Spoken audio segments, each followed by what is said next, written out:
പറയാൻ കേൾക്കാം. ഇത് നമ്മുടെ ശബ്ദം. പ്രിയപ്പെട്ട സുഹൃത്തുക്കളെ, നമ്മുടെ രാജ്യം 65ാമത് റിപ്പബ്ലിക് ദിനം ആഘോഷിക്കുന്ന ഈ വേളയിൽ നിങ്ങൾക്ക് എല്ലാവർക്കും റേഡിയോ ഇടുക്കി 90.8 ഹാർദവമായ റിപ്പബ്ലിക് ദിന ആശംസകൾ.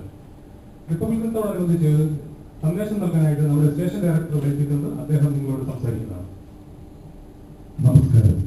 പ്രിയപ്പെട്ട പ്രേക്ഷകർ, 20% ജനങ്ങളും കാർഷിക വൃത്തിയെ ആശ്രയിച്ചിരിക്കുന്ന ഇടുക്കി പോലുള്ള പിന്നോക്ക ജില്ലയുടെ സ്വന്തം റേഡിയോ ഇടുക്കിയിലേക്ക് നിങ്ങൾക്ക് സ്വാഗതം. ഇന്ത്യയുടെ 65ാമത് റിപ്പബ്ലിക് ദിനമായ ഇന്ന് ഞങ്ങളുടെ എല്ലാ മാന്യപക്ഷത്തും റേഡിയോ ഇടുക്കിയുടെ റിപ്പബ്ലിക് ദിനാശംസകളെ. ഇടുക്കിയിലെ കർഷകർക്കായി പൊതുക്കതിരുകൾ, അതുപോലെ തന്നെ കുട്ടികൾക്കായി കളിയും കാര്യവും, ആദിവാസി സമൂഹത്തിനായി തുടിതാളം എന്നീ പ്രത്യേക പരിപാടികൾ ഞങ്ങൾ ഇന്ന് റിപ്പബ്ലിക് ദിന പരിപാടിയുടെ ഭാഗമായി ഇന്ന് പ്രക്ഷേപണം ചെയ്യുന്നു. തുടർന്ന് ഞങ്ങൾ നിങ്ങളുടെ എല്ലാവരുടെയും സഹകരണം പ്രതീക്ഷിക്കുന്നു. റേഡിയോ ഇടുക്കിയുടെ റിപ്പബ്ലിക് ദിന ആശംസകൾ. നമ്മുടെ സ്റ്റേഷൻ ഡയറക്ടറാണ് നിങ്ങളോട് സംസാരിച്ചത്. അദ്ദേഹം പറഞ്ഞ മാതിരി കളിയും കാര്യവും എന്ന പരിപാടിയിലേക്ക് എല്ലാവരെയും സ്വാഗതം ചെയ്യുന്നു. പൈലാവ് ഗവൺമെന്റ് എൽ പി സ്കൂളിലെ കുട്ടികളാണ് ഇന്ന് കളിയും കാര്യവും പരിപാടി നമ്മളോടൊപ്പം ഉള്ളത്. അവരോടൊപ്പം റേഡിയോ ഇടുക്കി 90.8 ആറിനെ അറിവുമുണ്ട്. നമുക്ക് കേൾക്കാം അവർക്ക് എന്താണ് പറയാനുള്ളത്.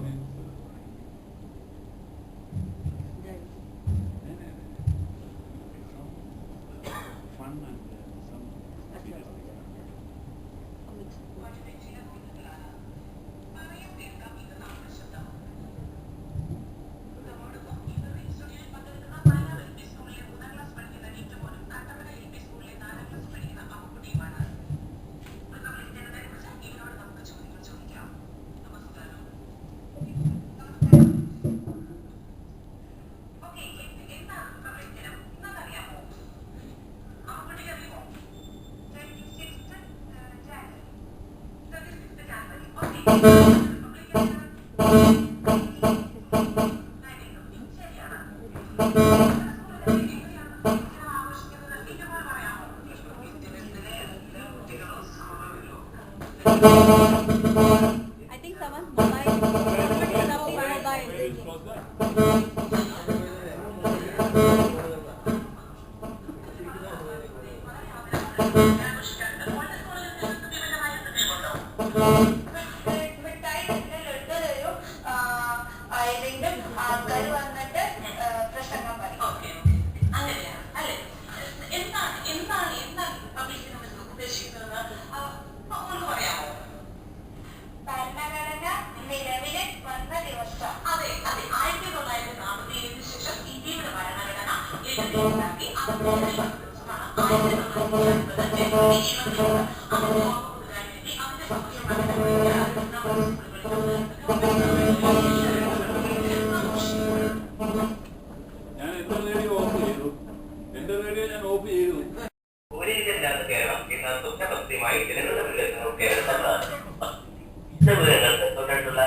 സുഹൃത്തുക്കളെ, ഇത് റേഡിയോ ഇടുക്കി 90.8 പറയാൻ കേൾക്കാം നമ്മുടെ ശബ്ദമാണ്. അടുത്തതായി പൊൻകരുകൾ എന്ന പരിപാടിയിലേക്ക് പോകാം. നമുക്കറിയാമല്ലോ, കാർഷിക മേഖലയിലെ പ്രശ്നങ്ങളെ പറ്റിയാണ് നമ്മൾ പൊൻകരുകൾ എന്ന പരിപാടിയിലൂടെ ചർച്ച ചെയ്യുന്നത്. നിങ്ങൾക്ക് എല്ലാവർക്കും ഓർമ്മയുണ്ടാവും, നമ്മൾ ഇന്നലെ ഏലത്തിനുണ്ടാകുന്ന രോഗങ്ങളെ പറ്റിയാണ് ചർച്ച ചെയ്തത്. ഇന്നിപ്പോൾ നമുക്ക് നമ്മളോടൊപ്പം സംസാരിക്കാനുള്ളത് പ്രശസ്ത വെറ്റിനറി ഡോക്ടർ റഷീദാണ്. കുളമ്പ് രോഗം എന്നൊരു മാരകമായ രോഗത്തെ പറ്റി ഞാൻ പറയുന്നത് നിങ്ങൾക്ക് എല്ലാവർക്കും അറിയാമല്ലോ. കുളമ്പ് രോഗം ബാധിച്ചത് മൂലം വളരെ കഷ്ടത്തിലായ ഒരുപാട് ക്ഷീരകർഷകർ നമ്മുടെ നാട്ടിൽ തന്നെയുണ്ട്. നമുക്ക് തന്നെ അറിയാവുന്ന ഒരുപാട് ആൾക്കാരുണ്ട്. അപ്പോൾ കുളമ്പ് രോഗം എന്തുകൊണ്ട് വരുന്നു എന്നും അതിനെ പ്രതിരോധിക്കേണ്ട മാർഗങ്ങളെ പറ്റിയും ഡോക്ടർ റഷീദ് നിങ്ങളോട് സംസാരിക്കും. ഇത് ഒരു ലൈവ് ഫോണിൻ പ്രോഗ്രാം ആയതിനാൽ നിങ്ങൾക്ക് നമ്മളോട് ബന്ധപ്പെടേണ്ട നമ്പർ 0482222222. ഇത് റേഡിയോ ഇടുക്കി 90.8 പറയാൻ കേൾക്കാം നമ്മുടെ ശബ്ദം. ഇന്ന് കേരളത്തിലെ ക്ഷീരകർഷകർ ഒരുപാട് നാളായി അനുഭവിച്ചുകൊണ്ടിരിക്കുന്ന ഏറ്റവും വലിയ പ്രശ്നമാണ് ക്ഷീര കർഷകർ നേരിടുന്ന ഏറ്റവും വലിയ പ്രശ്നമാണ് കുളമ്പ് രോഗം. ഇന്ന് നമുക്ക് ധാരാളം പാൽ ലഭിച്ചുകൊണ്ടിരിക്കുന്ന നമ്മുടെ പശുക്കൾക്ക് ഈ ഒരു അസുഖം വരുന്നത് മൂലം പശുവിൽ നിന്ന് നമുക്ക് ലഭിക്കുന്ന വരുമാനത്തിന്റെ വലിയൊരു തോതിലുള്ള കുറിച്ചുകൊണ്ടിരിക്കുക. ഈ രോഗം എന്തുകൊണ്ട് വരുന്നു എന്നതിനെ കുറിച്ച് നമ്മുടെ കർഷകർ പലപ്പോഴും ചിന്തിക്കുന്നില്ല. പശുവിന്റെ പരമാവധി പാല് നേടുകയും ആ പാല് വിറ്റ് കാശുണ്ടാക്കുക എന്നുള്ളൊരു ലക്ഷ്യം മാത്രമാണ് ഇന്ന് കർഷകർ മുന്നിലുള്ളത്. എന്നാൽ പശു തൊഴിലും അതുപോലെ തന്നെ പശു ജീവിക്കുന്ന പരിസരവും വൃത്തിഹീനമായിരിക്കുന്നത് മാറ്റിയെടുക്കാനുള്ള ശ്രമകരമായ ഒരു ദൗത്യം നമ്മുടെ പലപ്പോഴും നമ്മുടെ ക്ഷീര കർഷകർ കണ്ടുവരുന്നത്. വൃത്തിഹീനമായ തൊഴിലുകളും പരിസരങ്ങളുമാണ് നമ്മുടെ ക്ഷീര കർഷകർക്ക് ഏറ്റവും ശാപം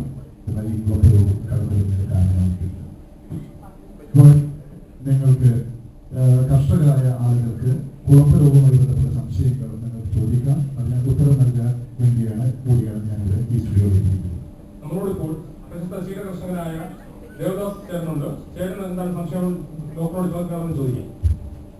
ദേവദാസ് ചോദിക്കും. ഹലോ, പറയൂ.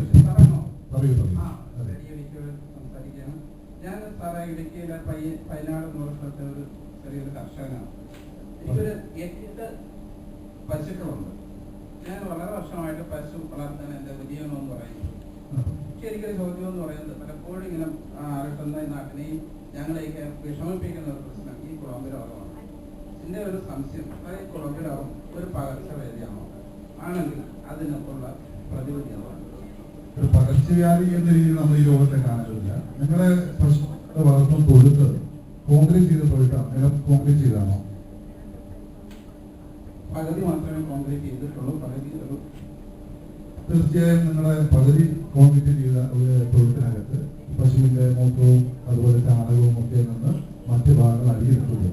അവിടെ കിടക്കുന്ന പശുവിന്റെ കുളമ്പ് രോഗം മാത്രമല്ല അഗ്രവീക്കം തുടങ്ങിയ മറ്റ് മാരകമായ അസുഖങ്ങൾ വരാൻ സാധ്യതയുണ്ട്. തീർച്ചയായും നിങ്ങൾക്ക് ഇന്ന് നമുക്ക് ആധുനിക രീതിയിലുള്ള പശു പരിപാലന രീതികൾ നമ്മുടെ പ്രദേശങ്ങളിലെല്ലാം നല്ല കർഷകർ ചെയ്തുകൊണ്ടിരിക്കുന്നു. അത്തരം കാർഷിക മേഖലയിലുള്ള പരിഷ്കാരങ്ങളെ കുറിച്ച് മനസ്സിലാക്കാനും നമുക്ക് നിങ്ങളുടെ അടുത്തുള്ള ക്ഷീര വികസന ഡയറക്ടറുമായി ബന്ധപ്പെട്ടോ അല്ലെങ്കിൽ അവിടെയുള്ള നിങ്ങളുടെ വെറ്റിനറി ഡോക്ടറുമായി അടുത്തുള്ള ഡോക്ടറുമായി ബന്ധപ്പെട്ട് കഴിഞ്ഞാൽ നിങ്ങൾക്ക് ആവശ്യമായ എല്ലാ രീതിയിലുള്ള സഹായങ്ങളും അവിടെ ലഭിക്കും.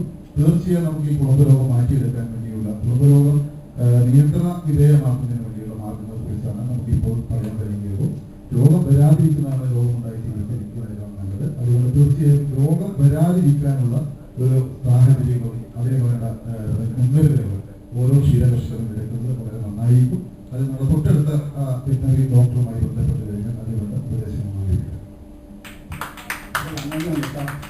Okay, thank you. സുഹൃത്തുക്കളെ, നമ്മൾ കേട്ടുകൊണ്ടിരിക്കുന്നത് റേഡിയോ ഇടുക്കി 90.8 പറയാം കേൾക്കാം നമ്മുടെ ശബ്ദം. പൊന്തൂരം എന്ന പരിപാടിയിലെ ലൈവ് പ്രോഗ്രാമാണ് നടക്കുന്നത്. കുളമ്പ് രോഗത്തെ പറ്റിയുള്ള സംശയങ്ങൾ അറിയാൻ വേണ്ടി വിളിക്കുക 0482222. ഇപ്പോൾ നമ്മളോടൊപ്പം സിജോയാണുള്ളത്. സിജോയ്ക്ക് എന്താ സംശയം ഡോക്ടറോട് ചോദിക്കാനുണ്ട്? ചോദിച്ചോളൂ സിജോ. സിജോ പറയൂ.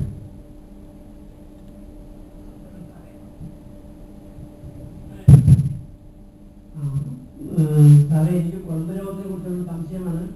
ഈ കുളമ്പ് രോഗം വന്നു കഴിഞ്ഞാൽ എത്ര നാളെടുക്കും നമുക്കത് ചികിത്സിച്ച് മാറ്റാൻ, അല്ലെങ്കിൽ ഏതെല്ലാം രീതികളാണ് ചികിത്സിച്ച് മാറ്റാൻ ഇപ്പോൾ നിലവിലുള്ളത്? കുളമ്പ് രോഗം വന്നു കഴിഞ്ഞാൽ ചികിത്സിച്ച് മാറ്റാൻ അതിന്റെ ഒരു എത്രമാത്രം അത് ആ കുളമ്പ് രോഗവുമായി ബന്ധപ്പെട്ട ഒരു വ്യാപനം ഉണ്ടായിട്ടുണ്ട് എന്ന് ആശ്രയിച്ചിരിക്കും. അത് മാത്രമല്ല നിങ്ങളുടെയൊക്കെ ഒരു മാനസികമായ തയ്യാറെടുപ്പ് കൂടി കാരണം ഇത് വ്യക്തി ഉള്ള തൊഴിലുകൾ ആക്കി മാറ്റുന്നതിനും നിങ്ങളുടെ പശുവിന് കൃത്യമായ പരിഗണന നൽകുന്നത് ഒരു മാനസികമായ ഒരു സാഹചര്യം ഒരുക്കിയിരിക്കുന്നത്. തീർച്ചയായും അതിനെ ആശ്രയിച്ചിരിക്കും നിങ്ങളുടെ പശുവിന്റെ കുളമ്പ് രോഗം മാറുന്നത്.